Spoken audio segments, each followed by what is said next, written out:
وملائكته يصلون على النبي يا أيها الذين آمنوا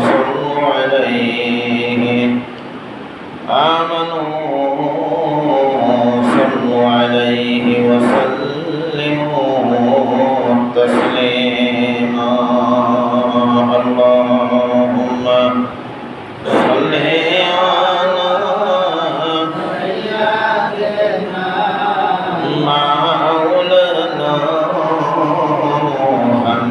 محمد وعلى سيدنا مولانا লক্ষ কোটি সালাম জানাই আমার নূর নবীজির কদমে যার সিলায় নাজাত পাইব রোজ হাশরের ময়দানে اللهم صل على سيدنا مولانا محمد وعلى سيدنا مولانا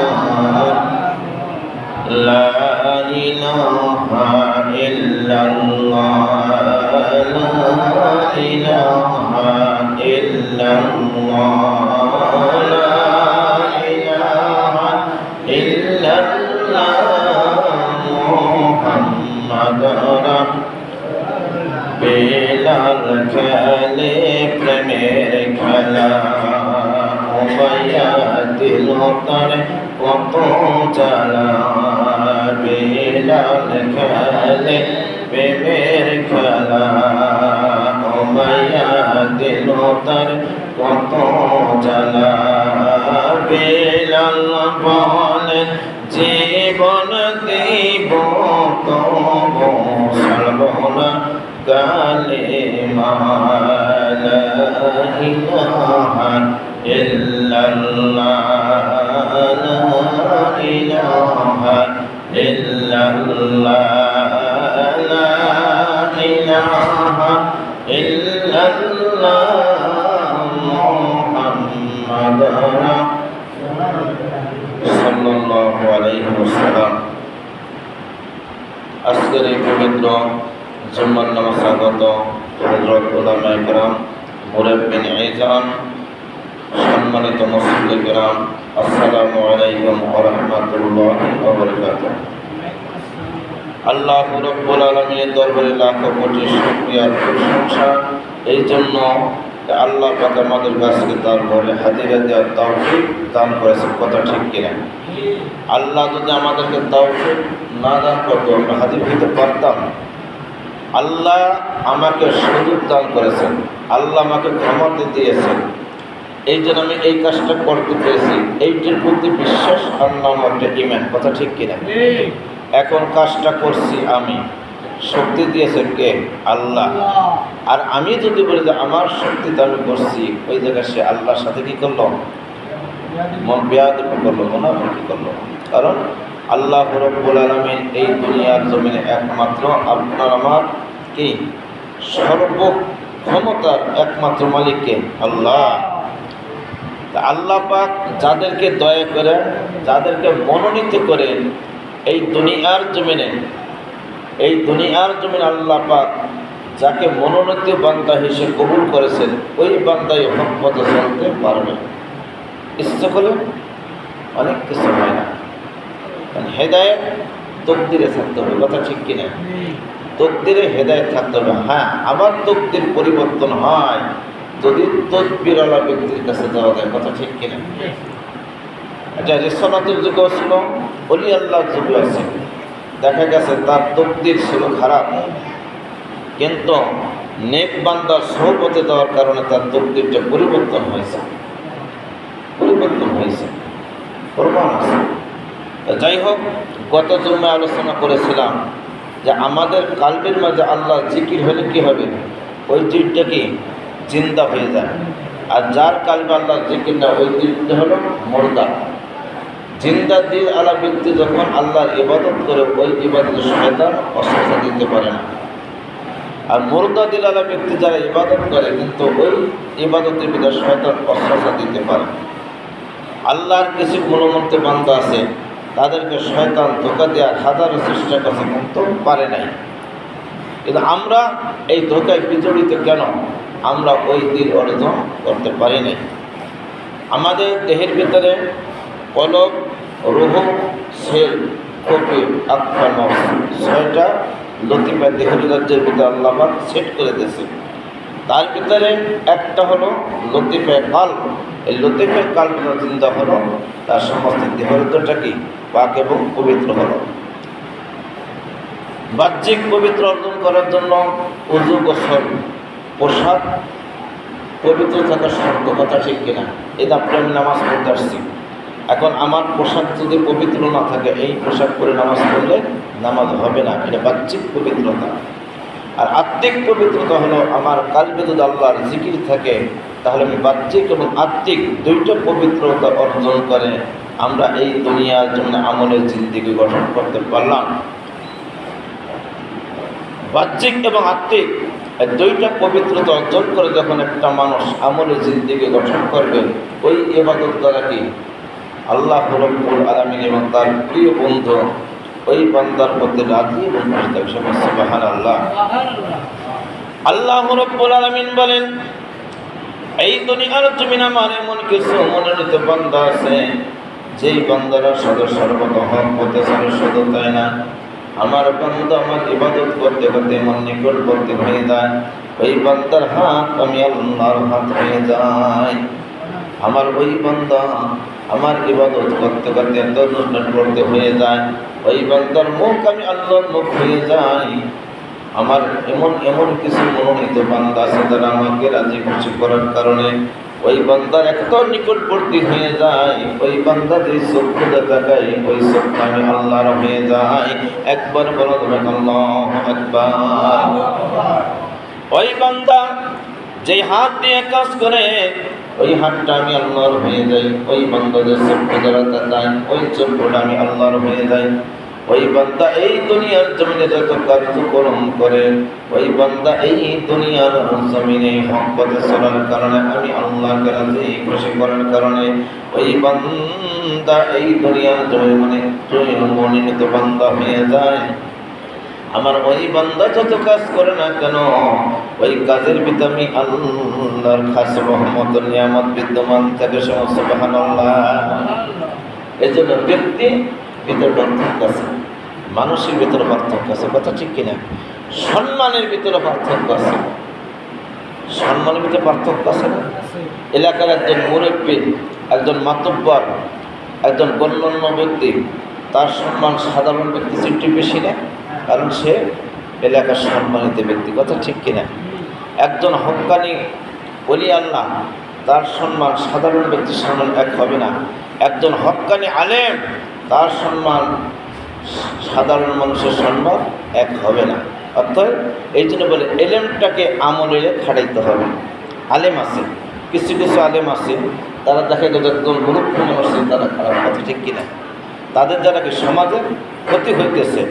আবার এমন এমন কিছু আলেম আছে, তাদের দ্বারা রেসালাত এবং বেলায়াত দুইটা কায়েম হতে সমস্যা। সুবহানাল্লাহ।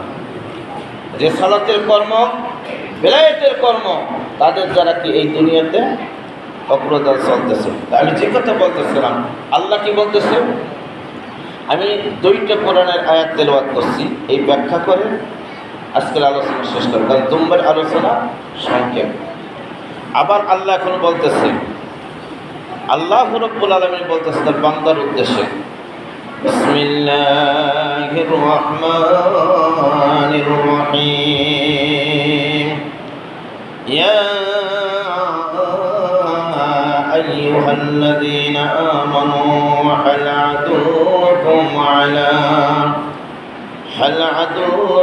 আলা তিজারাতিন তুনজিকুম মিন আযাবিন আলীম تؤمنون بالله ورسوله وتجاهدون في سبيل الله بأموالكم وأنفسكم ذلكم خير لكم إن كنتم تعلمون سبحان الله الله رب العالمين বলেন ইয়া আইয়ুহাল্লাযীনা আমানু হে বিশ্বাসী বান্দাগণ হাল আদুল্লুকুম আমি কি তোমাদেরকে জানাইয়া দেব হাল আদুল্লুকুম আলা তিজারাতিন এমন একটা ব্যবসার কথা আমি তোমাদেরকে জানাইয়া দেব তুনজিকুম মিন আযাবিন আলীম যাহা তোমাদেরকে যন্ত্রণাদায়ক শাস্তি হইতে রক্ষা করিবে আল্লাহু আকবার বলেন। এখন আপনাকে আমাকে যদি কেউ একটা নিউজ দেয়, খবর দেয় যে মাওলানা সাহেব ওই যে একটা ব্যবসা আছে, ওই ব্যবসাটা যদি আপনি করেন তাহলে আপনার লাখ লাখ টাকার মালিক হবেন, আমি তখন কী করব? ভাই তাড়াতাড়ি বলেন সে ব্যবসাটা কি, তাড়াতাড়ি বলেন। এটা দুনিয়ার লোক না যে মাওলানা সাহেব এই ব্যবসাটা করতে পারলে আপনি লাখ লাখ টাকার মালিক হবেন, তখন কিন্তু ব্যস্ত হয়ে যায় ব্যবসাটা কীভাবে আমার জানার প্রয়োজন, কথা ঠিক কিনা? আর আল্লাহ বলতেছে কি, ও দুনিয়ার মানুষ আমি তোমাদেরকে এমন একটা ব্যবসার কথা বলে দিতে চাচ্ছি যেই ব্যবসা তোমাদেরকে কঠিন যন্ত্রণাদায়ক শাস্তি হইতে রক্ষা করিব, কঠিন যন্ত্রণাদায়ক শাস্তি হইতে রক্ষা করিবে।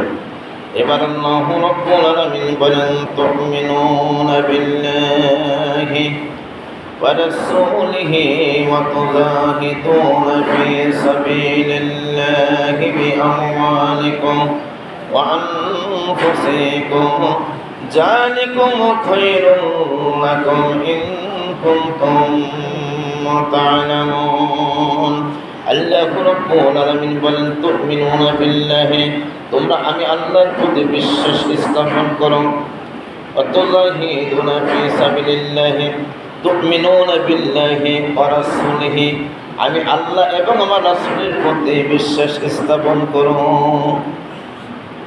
সাবজেক্ট কয়টা? দুইটা। অনেক আলেমেরা বলে, ওহাবি মাত্র আলেমেরা বলে একমাত্র আল্লাহকে ছাড়া করে বিশ্বাস করা যাবে না, আল্লাহর প্রতি বিশ্বাস রাখতে হবে। আর আল্লাহ কি বলতেছে?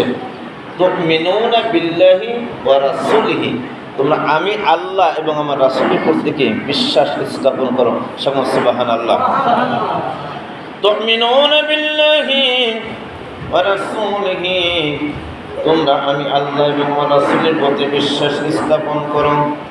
ওয়া তুজাহিদুনা ফি সাবিলিল্লাহি বিআমওয়ালিকুম ওয়া আনফুসিকুম এবং তোমরা জিহাদ করে পরিশ্রম করো তোমাদের জান এবং মাল দিয়া, জানকে জান এবং মাল দিয়া তোমরা আমি আল্লাহর রাস্তায় জিহাদ করো, পরিশ্রম করো।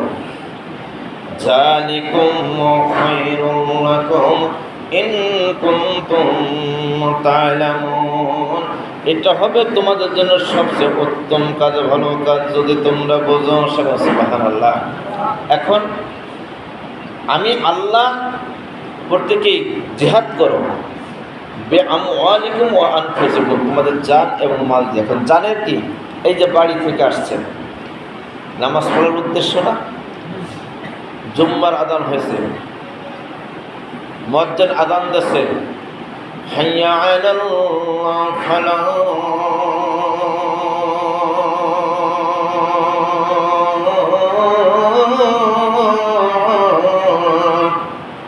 আযান দিয়েছে হাইয়া আলাল ফালাহ কল্যাণের দিকে আসো, হাতের কাজ শেষ করে নামাজের উদ্দেশ্যে বাড়ি থেকে মসজিদে আসছে, কথা ঠিক কিনা? এটা আপনার জানের খেদমত। মসজিদে আসছেন, মসজিদে এটা কার ঘর? আল্লাহর ঘর। মসজিদ কি কারো ব্যক্তিগত? এই দেশের একজন রাজা হয় তার ব্যক্তিগত টাকা দেয় মসজিদ, একক টাকা দিয়ে আল্লাহর প্রতিষ্ঠান করে না, কথা ঠিক কিনা? হতে পারে আমি 1 কোটি টাকা দিছি আর এক বন্ধু 100 টাকা দিছি, কিন্তু এটা রেসালতের যুগ থেকে কি এটা সিস্টেম হয়ে আসছে যে ধর্মীয় কাজ কারণ একা অনুদানে হয় না, এটা এলাকার গণ্যমান্য যত দর্শক আছে এবং যে কোনো ধর্মের, অর্থাৎ আমি মুসলমান, আমার বাড়ি এই বাসাগাড়ি, একটা লোকের বাড়ি দিনাজপুর রংপুর, সেও একটা টাকাতে খেদমত করতে পারবে। এই যে আমরা বাংলাদেশের বিভিন্ন জায়গা সফর করি, যখন দেখে একটা ধর্মীয় কাজ হইতেছে তখন আমাদের সামর্থ্য অনুযায়ী 10 টাকা 5 টাকা 100 টাকা করে একটু শরিক হয়। কি জন্য? আল্লাহর ঘর কিয়ামত পর্যন্ত থাকবে। সুবহানাল্লাহ। আমার ইবাদত দ্বারা আমি আল্লাহকে কতটুকু খুশি করতে পারবো এটা সন্দেহ আছে, কিন্তু আমি ধর্মীয় কাজে 5টা টাকা দিলাম, এই মসজিদ কিয়ামত পর্যন্ত থাকবে, হয়তো আল্লাহ এই খেদমতের উসিলায় আমাকে মাফ করতে পারে। এটা অন্তরে বিশ্বাস, কথা ঠিক কিনা? ওই আশাবাদী করে আমরা কি করি? খেদমত দিই, কথা ঠিক কিনা? তা আল্লাহ বলতেছে যে তোমরা জান এবং মাল দুইটা জিনিস যা আমি আল্লাহর রাস্তায় পরিশ্রম করো। মাদ্রাসার কাজ হইতেছে, মসজিদের কাজ হইতেছে, একটা মাহফিলের কাজ হইতেছে, আমি 10 টাকা খেদমত দিলাম এবং গায়ে একটু পরিশ্রম করলাম, আমার জান এবং মাল দিয়ে খেদমত করা হইল। সুবহানাল্লাহ। ওলি আল্লাহর দরবারে গেলাম, আমি খেদমতের শরীক হলাম, আমি একটু খাটনি করে খেদমত করলাম, জান মাল দিয়ে খেদমত করা হবে। এটা কি আল্লাহ বলতেছে জান এবং মাল দিয়ে আমি আল্লাহর রাস্তায় জিহাদ করব, এটা হবে কি তোমাদের জন্য উত্তম কাজ। এই উত্তম কাজকে আমাদের করার দরকার আসেনি? আসেনি? রাহমাতাল লিল আলামিন নবী আল্লাহুম্মা